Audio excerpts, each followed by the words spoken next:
Cristo muy pronto vendrá.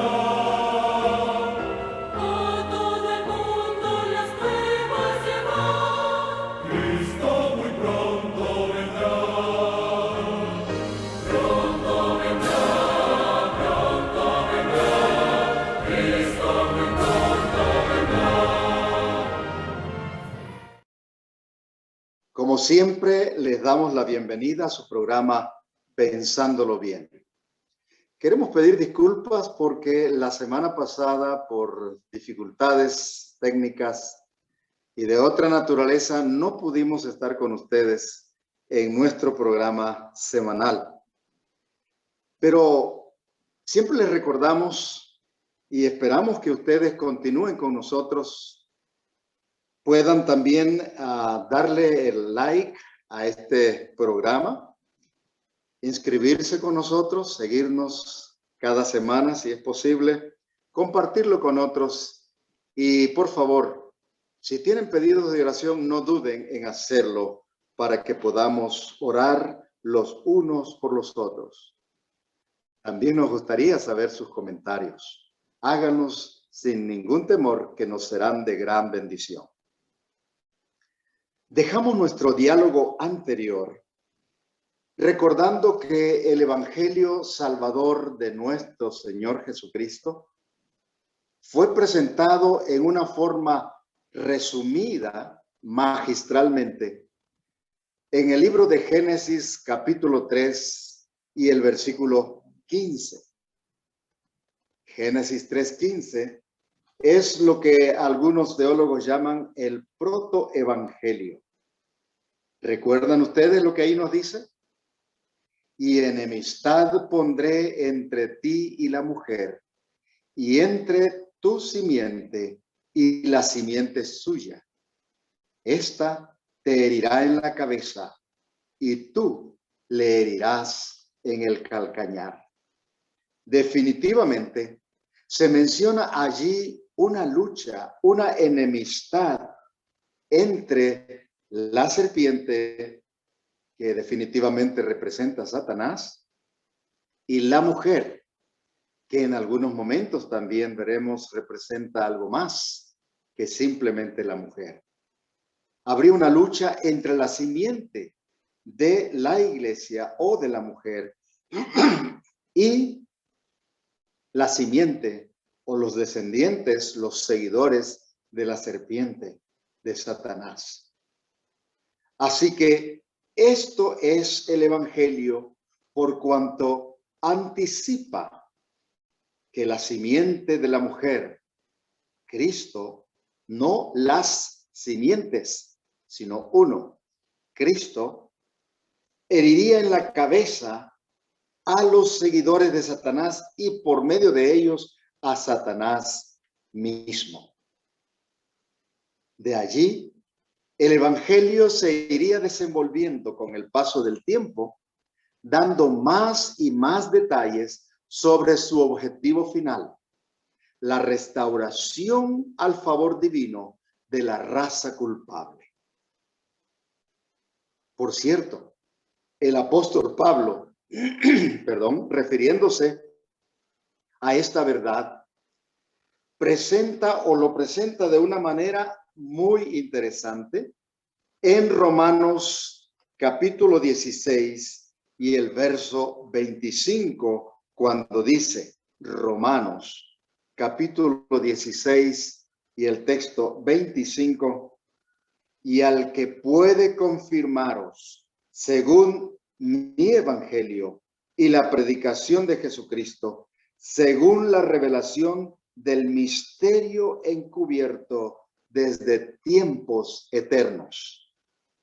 El evangelio es llamado por Pablo el misterio encubierto, pero que en Cristo llegó a ser revelado. Ahora bien, Génesis 3:15 narra esa problemática entre los seguidores de Cristo, los seguidores de Dios, a los cuales llama los descendientes de Dios o los seguidores de Dios, y los descendientes de los hombres, a los cuales llama, o los descendientes del enemigo, que en este caso serían llamados los hijos de los hombres. Al presentarlo de esta manera, introduce entonces esa dificultad que habría entre unos y otros, pero a la vez destaca el triunfo final del descendiente que aplastaría la cabeza de la mujer. Pastor de Gracia, bienvenido de nuevo para continuar esta serie de estudios. En este caso, nuestro tema es el renacer de la esperanza, parte 2. ¿Qué nos puedes decir acerca de esta presentación resumida del Evangelio en Génesis 3:15? Bueno, yo creo que comenzando desde el Génesis ya vemos que Dios empieza a revelar poquito a poco este misterio que mencionaste hace un momentito. Por eso cuando estudiamos la Sagrada Escritura en toda su extensión, vamos viendo que cómo esto se va desarrollando. Desde el mismo comienzo, ya aquí en estos versículos que mencionaste, presentan a dos grupos, ¿no? Dos pueblos. Uno que aceptaría las buenas nuevas, el evangelio, y el otro que lo rechazaría. Aquí nosotros, interesante, vemos que desde el mismo comienzo, ahí comenzó, después de la promesa, ahí y Caín y Abel, los primeros niños que nacen en esta tierra, ahí se definen dos pueblos. Y ya lo mencionaste, uno que iba a responder al evangelio y a las buenas nuevas de Dios para esta humanidad caída, y el otro que iba a rechazarlo. Vemos esa tensión en toda la Biblia, y que hoy pues vamos a comenzar a compartir esas buenas nuevas en lo que estamos haciendo, esperando que las personas que escuchen puedan comprender que estamos en un mundo donde está en juego el destino de cada ser humano, y esperamos que ellos puedan ponerse del lado del Señor, que su destino es precioso y eterno. Amén. Ese es nuestro objetivo realmente, que todos podamos ver cómo Dios a través del tiempo ha ido dirigiendo las cosas, porque sus planes no conocen prisa ni tampoco atraso. Dios tiene todo en su calendario debidamente establecido, y por eso vemos cómo su plan restaurador va dirigiendo a los individuos primeramente y luego a todo un pueblo para que llegue a ser el portador de las buenas nuevas de un Mesías que vendría para ser redentor. Notemos que, como ya mencionamos, se proveen dos listas de descendientes. Podemos compartir un poquito de esto, pastor, en Génesis capítulo 4. Génesis capítulo 4. Están el inicio de las listas de los descendientes, porque la Biblia se enfoca especialmente en los descendientes de Dios o los obedientes a Dios, los que seguirían dejándolo o haciéndolo a él su líder, su guía para sus decisiones. El capítulo 4 presenta esta lista de descendientes. Puedes leer algunos de ellos, quizás podemos leer algunos versículos desde el versículo 16 al 24, tal vez, o 25, no sé, para Sí, claro poder que sí. compartir. En el capítulo 4 y el versículo 16 está lo que ocurrió con Caín después de matar a su hermano Abel. Y salió Caín de delante de Jehová y habitó en tierra de Nod, al oriente del Edén. Y allí sigue mencionando la descendencia de Caín. Conoció Caín a su mujer, la cual edificó y parió a Enoc. Y edificó una ciudad y llamó el nombre de la ciudad como el de su hijo, Enoc. Y por ahí va mencionando, Enoc le nacieron hijos y luego, en verso 19, Lamec tomó para sí 2 mujeres. Así que aquí aparece la poligamia dentro de esta familia de rebeldes y va mencionando la descendencia de ellos antes del diluvio. Así que en el verso 25, nos dice que Adán conoció de nuevo a su mujer y parió un hijo y llamó su nombre Set. O sea que, porque dijo, ella me ha sustituido otra simiente en lugar de Abel, a quien mató Caín. Así que ahora Set toma el lugar de Abel. Y el verso 26, muy interesante, nos dice que a Set también le nació un hijo y llamó su nombre Enoc. Y es interesante la última parte de este versículo, que es al final del capítulo 4. Entonces los hombres comenzaron a llamarse del nombre de Jehová. O sea que aquí vemos que ahora los descendientes de Set se ubican como hijos de Dios, de Jehová. Mientras que los de Caín se les llama descendientes de los hombres. Así Por que, cierto, pastor, ahí hay una serie de historias, ¿verdad?, que a veces se dan, porque después la Biblia menciona que había gigantes, tuvieron los descendientes de los hombres, tuvieron relaciones con los hijos de Dios, y algunos hacen creer que fueron extraterrestres, ángeles, con los cuales los hombres tuvieron relaciones. Pero al explicar esto, estamos simplemente dando a entender, o la Biblia nos está dando a entender, que comenzaron 2 líneas de pensamiento y de actitud. Una, alejándose de Dios, siguiendo su propio razonamiento, siguiendo su propia sabiduría, dejando a un lado a Dios, queriendo vivir sin Dios. Y a esto se les llamó los hijos de los hombres o los descendientes de los hombres. Y a los que seguían, teniendo a Dios como el centro de sus vidas, los que se llamaron del nombre de Jehová. Estos son los hijos de Dios.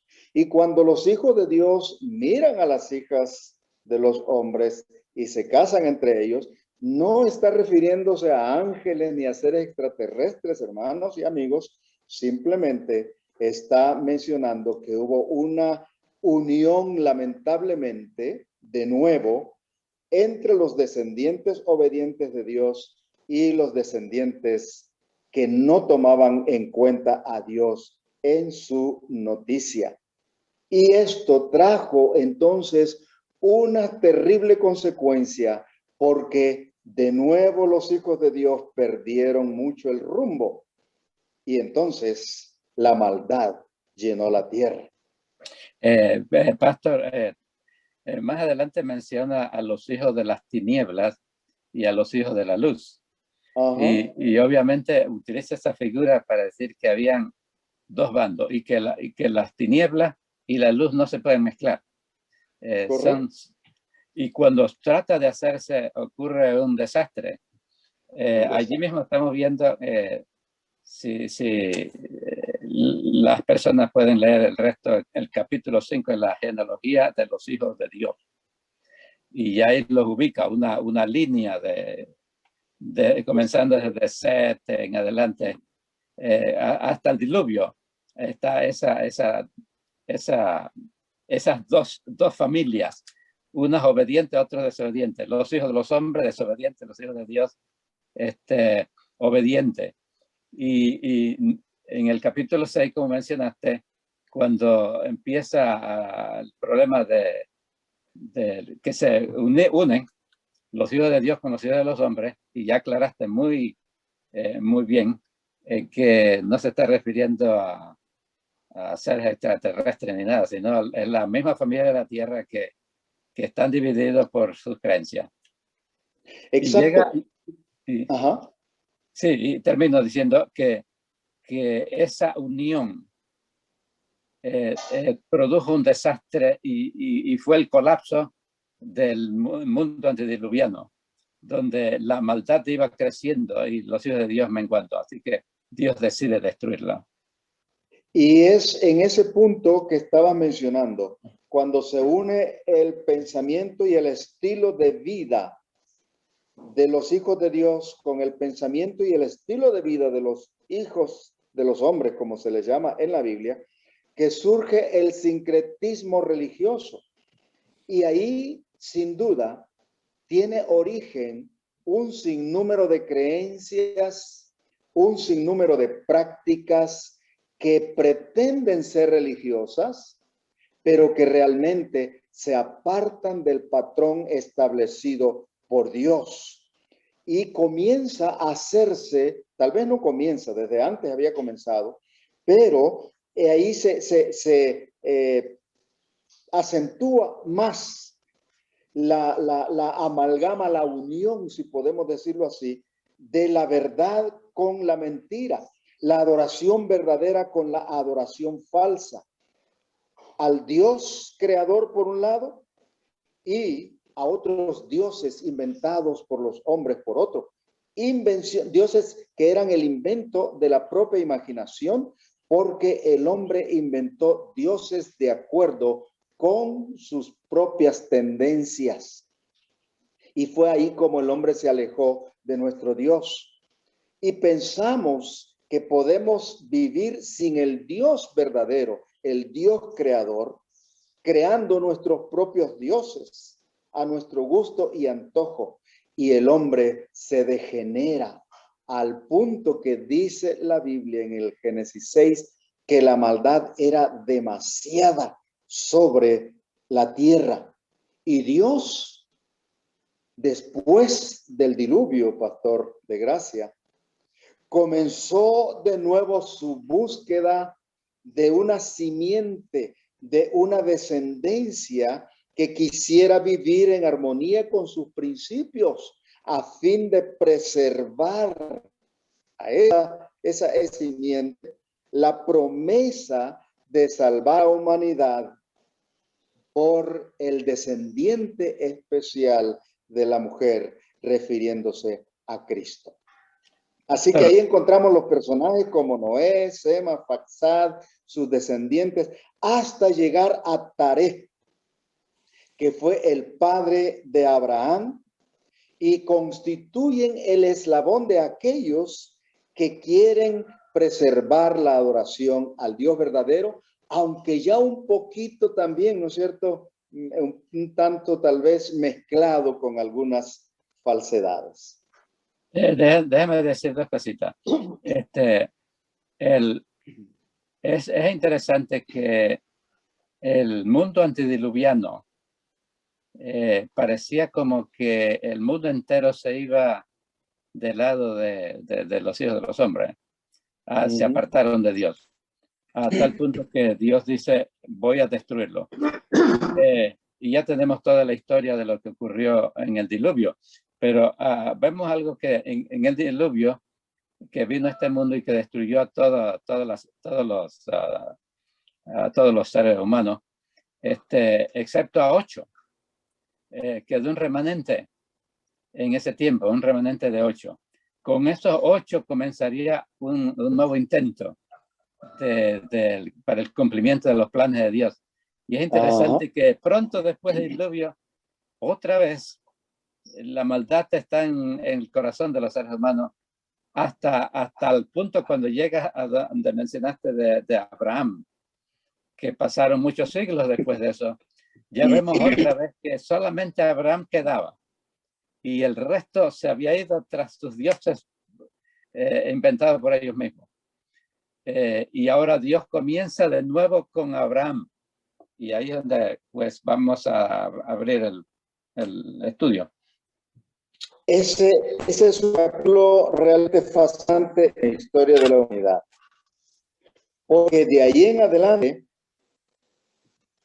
se centra bastante la Biblia en los personajes que descendieron de Abraham y que llevaron hasta la formación del pueblo judío.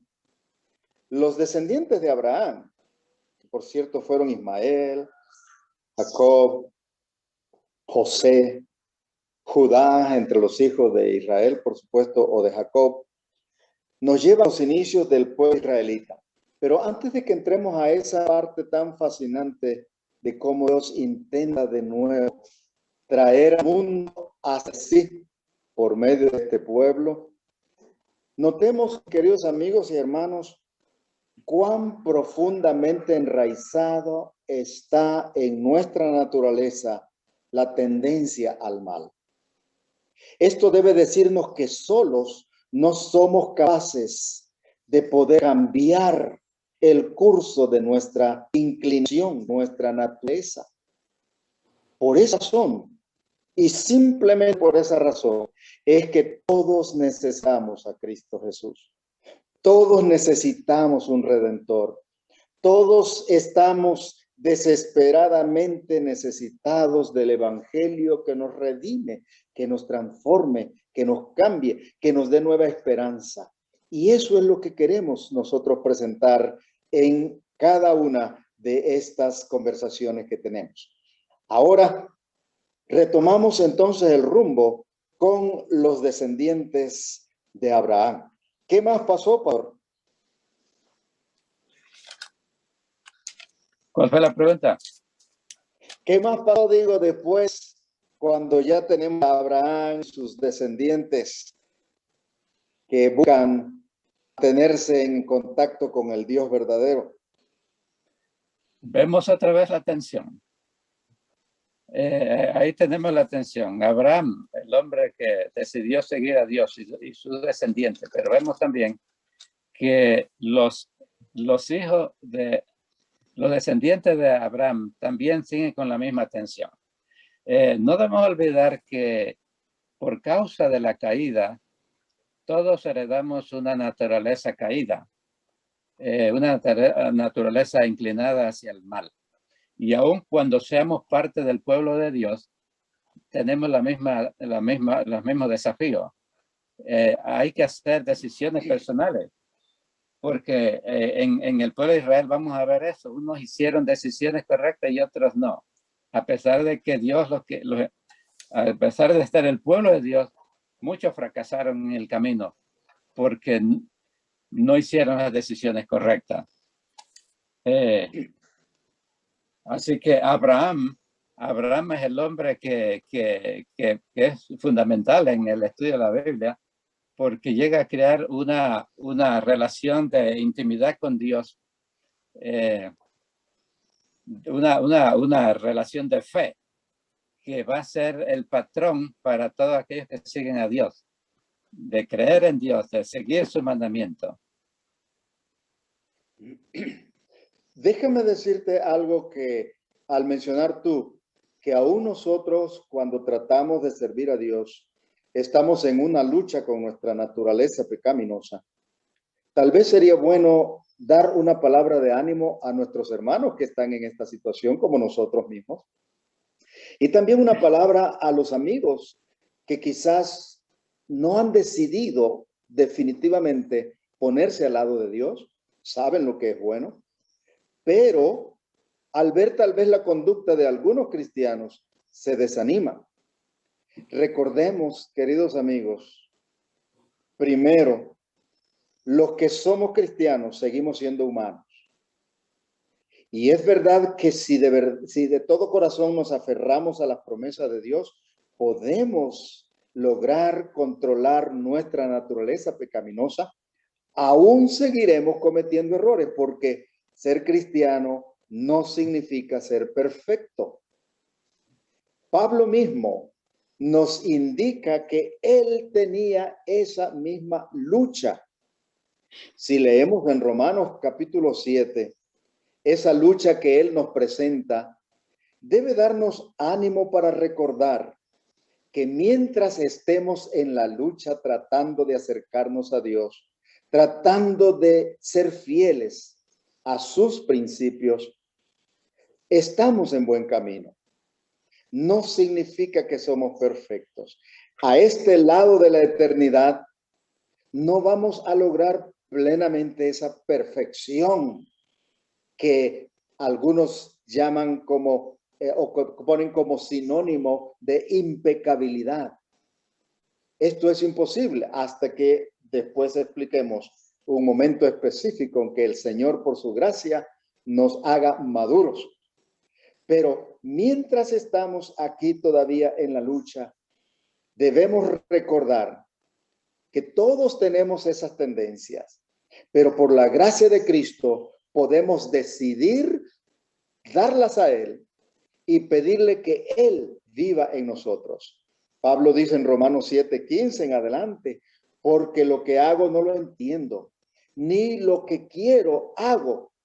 Antes, lo que aborrezco, aquello hago. Romanos 7:15 comienza una serie de declaraciones que nos recuerdan nuestra lucha como cristianos por querer hacer la voluntad de Dios. Por lo tanto, siguiendo esta lectura de Romanos 15, el verso 16 nos dice, y si lo que no quiero, esto hago, apruebo que la ley es buena. Verso 18, Romanos 7:18. Y yo sé que en mí, es a saber, en mi carne, no mora el bien, porque tengo el querer, mas efectuar el bien no lo alcanzo, porque no hago el bien que quiero, mas el mal que no quiero, esto hago. Así que no es una excusa, mis queridos hermanos cristianos, para no lograr la victoria sobre nuestras tendencias, pero es una razón para no desanimarnos y recordar que día a día, como Pablo nos recomienda, debemos morir a nuestro yo y pedirle a Dios que Él tome el control de nuestros pensamientos. Quiere decir, Así que ahora nos encontramos. Ajá. quiere decir que Dime. como seres humanos descendientes de Adán, nacimos con una naturaleza caída, con tendencia hacia el mal. Eso, todos nacemos así. Pero el conocimiento del Evangelio, de las buenas nuevas del Señor, de la salvación que Él iba a realizar tomando nuestro lugar, porque eso es lo que va a hacer Jesús, va a ser un sustituto nuestro. Cuando conocemos a Jesús y lo aceptamos su manera de su salvación y su vida, entonces adquirimos otra naturaleza. O sea, podemos decir que la naturaleza divina es un regalo implantado de Dios en el corazón de los seres humanos que lo aceptan. Así que, aunque nacimos con una naturaleza con tendencia hacia el mal, pero cuando aceptamos la salvación de Jesús, el Evangelio, Dios pone una nueva naturaleza en nosotros. Sin embargo, la naturaleza antigua no desaparece, sino que se queda allí. Así que ahora tenemos dos naturalezas. La naturaleza vieja y la naturaleza nueva que van a estar en tensión dentro de nosotros. Y cuál va al final a triunfar va a ser aquella que a quien nosotros alimentemos más. Por ejemplo, voy a leer un texto bíblico que se encuentra en Segunda de Pedro, en el capítulo 1. Segunda de Pedro, capítulo 1 y el verso 4. donde se nos habla de las promesas que Dios nos da a nosotros, lo que hemos hecho un pacto con Él, y cómo Él va a ir cambiando nuestra naturaleza, porque va a estar en guerra, pero la que más alimentemos va a ser la que va a triunfar. Y dice el versículo. Esto es segunda de epístola de Pedro, el capítulo 1 y el versículo 4, por los cuales nos son dadas preciosas y grandísimas promesas. ¿Cuántas promesas hay en la Escritura? Grandes, para que por ellas fueses hecho partícipes de la naturaleza divina. Quiere decir que aquí nosotros, cuando nos entregamos a Cristo, a través de sus promesas, llegamos a ser parte de esa naturaleza divina, habiendo huido de la corrupción que está en el mundo por la concupiscencia. Así tenemos dos naturalezas. La naturaleza caída y la naturaleza divina, que van a estar en tensión. Y eso es lo que mencionaste en Romanos 7, donde yo quiero hacer el bien, pero algo no me quiere dejar hacer el bien. Correcto. Por eso es bonito cuando leemos en la Biblia textos como San Juan capítulo 3, donde Cristo nos hace básicamente una invitación que le hizo a Nicodemo, ¿no es cierto? San Juan capítulo 3, versículo 3 dice, es de cierto te digo que el que no naciere otra vez no puede ver el reino de Dios. Y aquí es donde entra en juego el asunto de la decisión personal. Somos pecadores, tenemos una tendencia al mal, pero podemos decidir un cambio, no por nuestras propias fuerzas, pero es el poder de decisión, el poder de elección, lo que determina el rumbo final que seguirá nuestra vida. Y Cristo Jesús en su bondad considera nuestra decisión de ofrecerle a Él nuestra vida, de permitirle a Él comenzar una nueva vida en nosotros, lo que Dios toma como si fuera realmente una vida nueva. Es nuestro deseo. Por eso el poder de querer nacer de nuevo del Espíritu, de permitir que Dios dirija la vida, es lo que nos va a dar a nosotros finalmente la victoria. No podemos cambiar nuestra naturaleza, pero sí podemos decidir entregarla a nuestro Señor y Salvador Jesucristo. Por lo tanto, podemos llegar a ser parte de esa gloriosa descendencia que busca a Dios. Ahora, pastor, volviendo al tema que estábamos tratando, es decir, es el mismo tema, pero tiene muchas ramificaciones, por supuesto. Vemos al pueblo, a los descendientes de Dios, los descendientes de Abraham, comenzar a escuchar la voz de Dios. Y sabemos una historia fascinante, hay mucho que hablar de esto, pero queremos mantenernos en el tema. Encontramos nosotros que dentro de los descendientes de Israel o Jacob, los hijos que nacen, hay uno en particular, José, que por cierto pasa por una serie de situaciones difíciles y sus mismos hermanos no le aman, sus mismos hermanos le aborrecen y lo traicionan al punto de venderlo y lo llevan o lo envían finalmente a Egipto como un prisionero, como un esclavo. Y allí en Egipto, Dios bendice a José.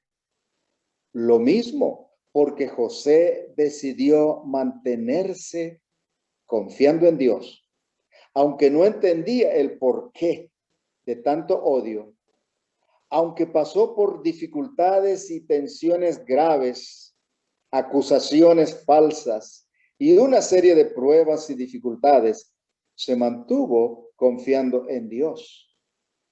Y al final vemos como Dios bendice su fidelidad. Y ahora entonces llegamos que Dios provee a través de José una forma para sustentar en un momento difícil a los descendientes de Israel, los que habrían de ser portadores de la verdad del Evangelio. ¿Qué más ocurrió? ¿Recuerdas?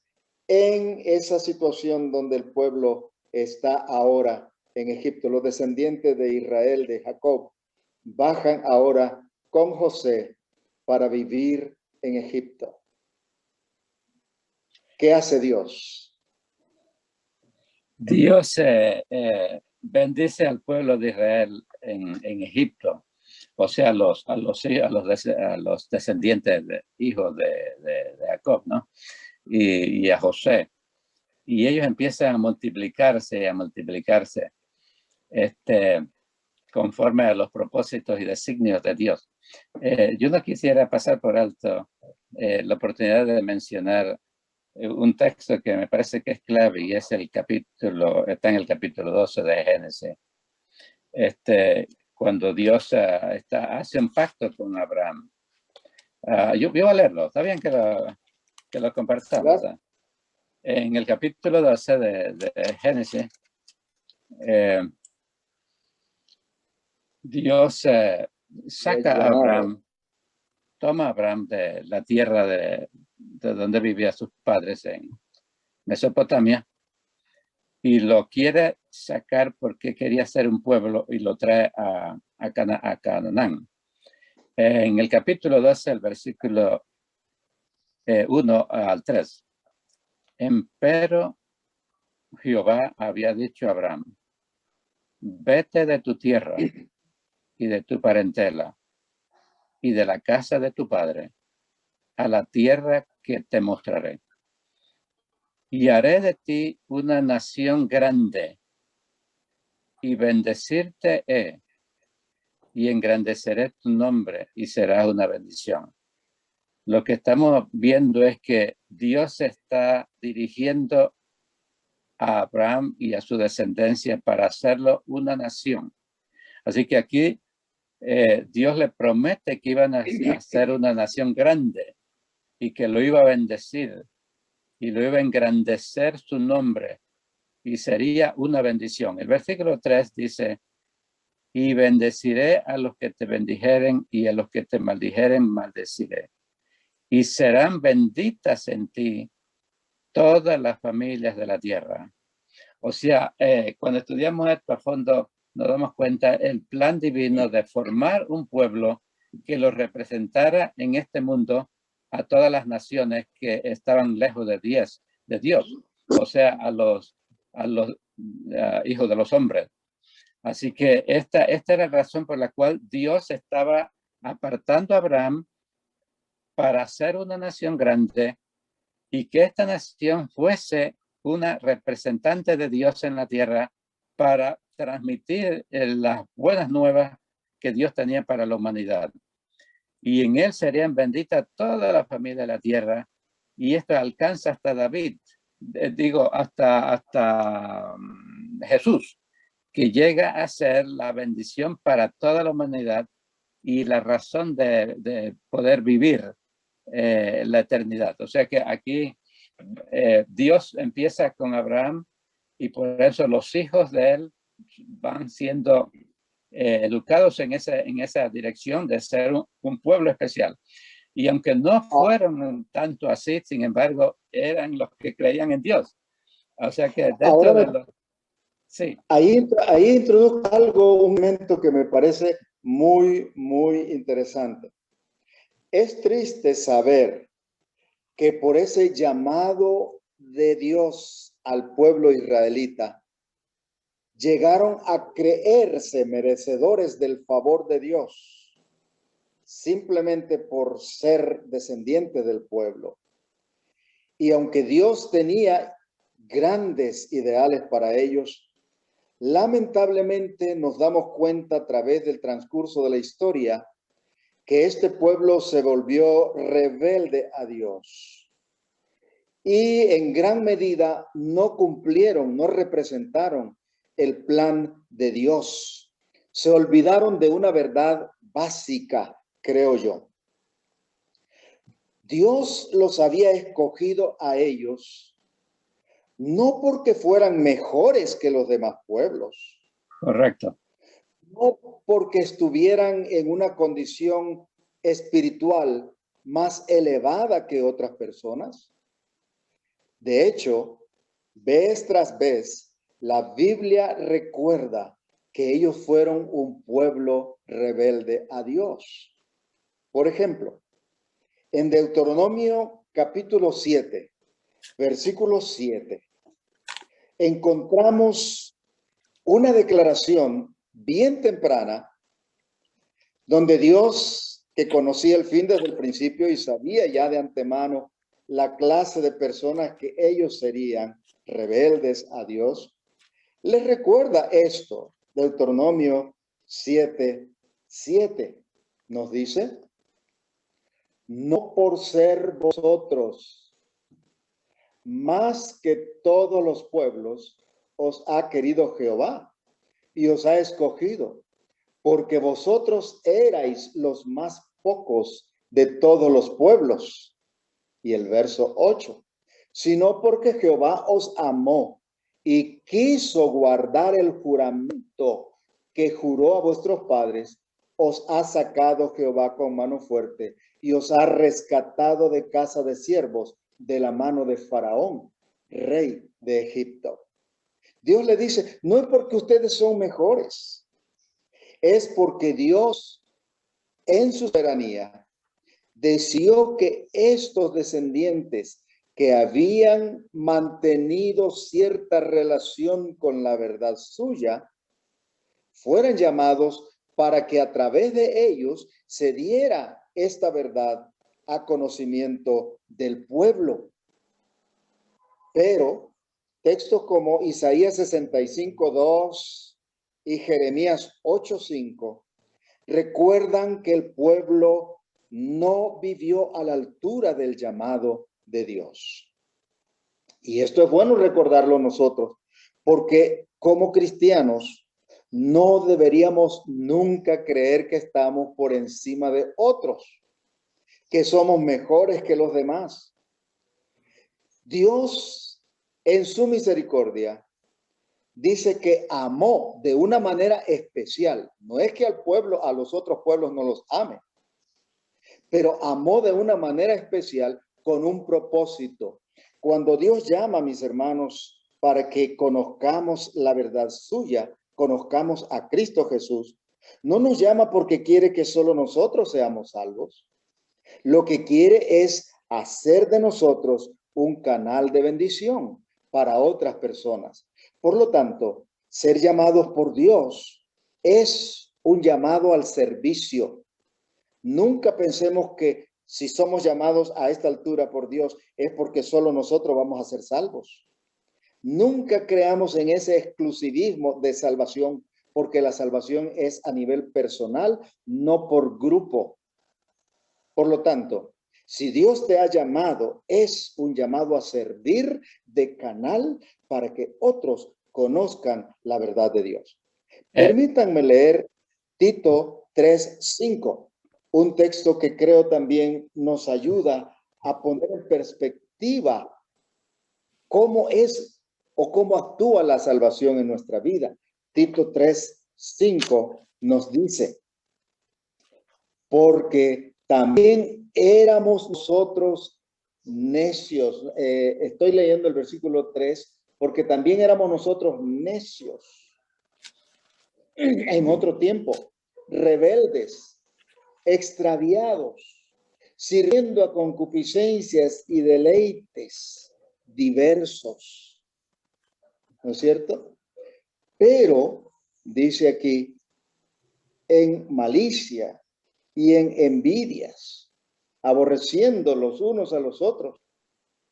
Pero Dios, en su gran misericordia, aunque éramos rebeldes e insensatos, extraviados, esclavos de concupiscencia y de todos estos deleites aborrecibles, Dios nos llamó, porque en otro tiempo estábamos aquí, pero, versículo 4, cuando se manifestó la bondad de Dios nuestro Salvador y su amor para con nosotros, su amor para con los hombres, no por obras de justicia, versículo 5, que nosotros habíamos hecho, mas por su misericordia nos salvó por el lavacro de la regeneración y de la renovación del Espíritu Santo.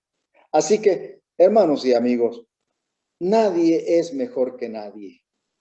Delante de Dios todos somos pecadores. Lo que sí debemos agradecer es que el amor de Dios se derrama en forma especial sobre nosotros cuando decidimos que Él sea el que gobierne nuestras vidas. No podemos presentarle a Dios nuestras bondades. ¿Qué bondades podemos presentarle? ¿Qué cosas buenas tenemos? Lo único que podemos presentar a Dios para que nos dé la salvación y derrame su amor en forma especial sobre nosotros es nuestra necesidad. Nuestra necesidad de redención, nuestro deseo de querer entablar una relación más estrecha con Él. Esta es la clave. Esto es el Evangelio.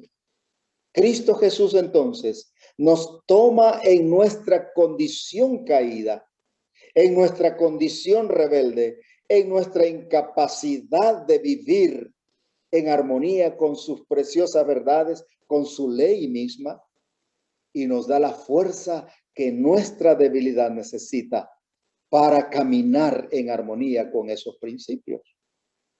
Esto era lo que Dios había hecho al apartar a un pueblo, al pueblo israelita, para que se convirtiera en el mensajero de su verdad.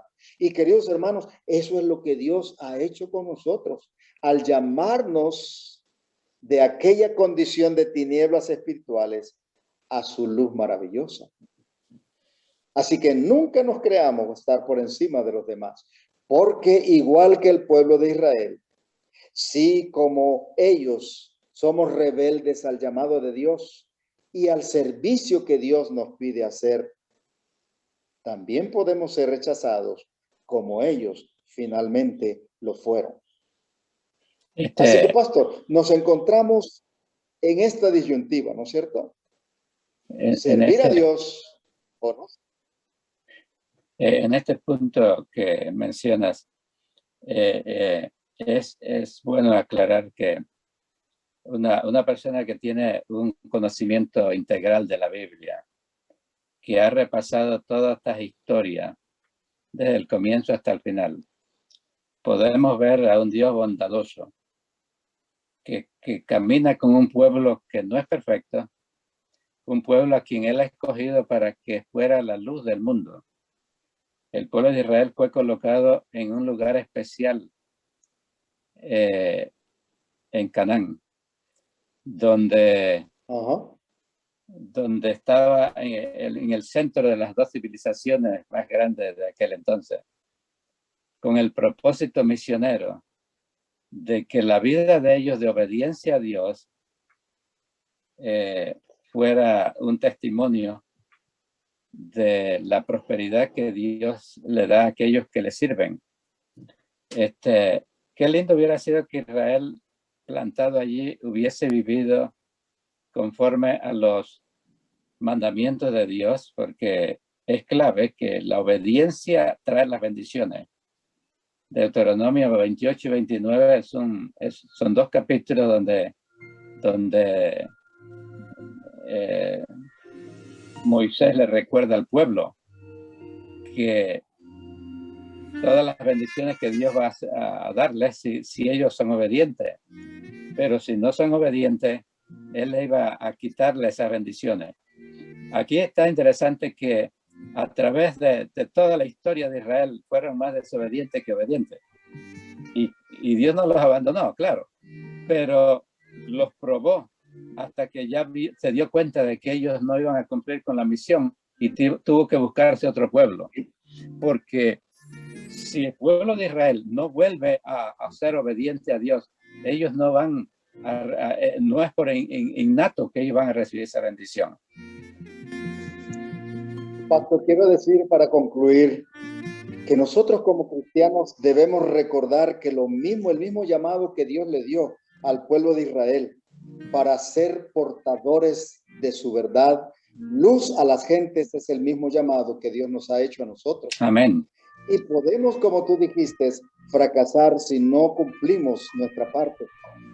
Don Pedro nos dice en su primera epístola, capítulo 2, versículo 9, mas vosotros sois linaje escogido, real sacerdocio, gente santa, pueblo adquirido para que anunciéis las virtudes de aquel que os ha llamado de las tinieblas a su luz admirable. Queridos amigos, queridos hermanos, Dios a través del tiempo ha trabajado llamándonos para que podamos formar parte de ese pueblo especial que les sirve para llevar una luz al mundo. Pidamos al Señor que nos ayude a cumplir su objetivo y a ser fieles a su mandato. Amén. Vamos a concluir nuestra presentación de esta hora teniendo una oración suplicando al Dios del cielo que nos ayude a nosotros a vivir como Él lo desea y a ustedes, mis queridos amigos, a ser parte de este pueblo especial. Concluyamos con una oración. Querido Dios y Padre nuestro, cuánto agradecemos este momento en que nos permite retomar tus verdades. Ayúdanos a recordar que tu llamado no es porque somos mejores, sino porque somos muy necesitados y lo reconocemos. Permite que por tu gracia cumplamos el objetivo por el cual nos llamas, para que otros conozcan tu verdad a través nuestro. En esta hora oramos en una forma especial por todos nuestros amigos que de diferentes maneras siguen con nosotros este estudio. Pedimos que bendigas, por favor, en una manera especial, la situación de nuestra hermana Berta de Gracia de Pineda, que se encuentra todavía enferma, Señor, por el COVID. Bendícela en este momento. Bendice a su esposo para que puedan juntos confiar en que tú les ayudarás a salir al final de este túnel. Te rogamos también, Señor, por aquellos que han perdido a sus seres amados. Seguimos orando por Cristobalina, para que tú la bendigas y la ayudes y le des fuerza al enfrentar una nueva etapa en su vida. Pedimos que bendigas a tantas personas que a través del mundo buscan tu verdad, que la encuentren a través de este medio. Lo imploramos en el nombre de Jesús. Amén. Amén.